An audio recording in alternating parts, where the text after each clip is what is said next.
Merry Christmas, Clockhouse, and happy 9th of December. Winston didn't have a chance to ask any more questions as it was all he and George could do to try and keep with Edna. She was waddling and fluttering as fast as she could down Mistletoe Street and around the corner onto the large busy road that cut a long wiggly line through the city. "I'm confused," Winston panted.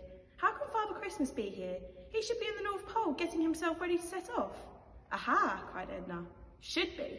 But what if he isn't?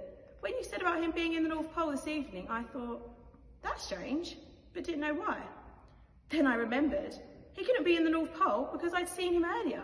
We both had, hadn't we, George?" George didn't reply because he was too busy huffing and puffing and wafting his hot face on one of his wings. It didn't stop Edna though. She carried on talking. "Me and George don't fly about as much as we used to, do we, dear? Not at our age. But one thing we do like to do is to go to the Empire, don't we, George?" George had just about got his breath back enough to say, "Yes, the Empire." "What's that?" asked Winston, feeling bamboozled. "It's a moving picture house. You know, movies, talkies, the flicks. When the ticket man isn't looking, we sneak in. It's nice and warm in there, so nobody notices you. There's a bakery next door, and we have a good feast of all the broken biscuits and cake crumbs out the back. Then we go to the cinema. I like looking at the pictures, and George likes having a nice nap in the warm, don't you, dear?" George was asleep again. Winston had no idea what any of this had to do with Father Christmas and the North Pole, but he carried on listening as best as he could.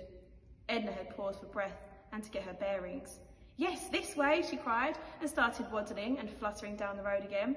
Winston hurried after her, followed by George, who may or may not have been actually sleepwalking. "We went there this morning, and that's where I saw him. Father Christmas," Edna continued. "At the movies?" asked Winston, his eyes like saucers. "No," said Edna, "outside, and with any luck, he'll still be there." As she said that, she rounded a corner with Winston and George still tagging along behind her. They were now at a very busy intersection where several roads all came together.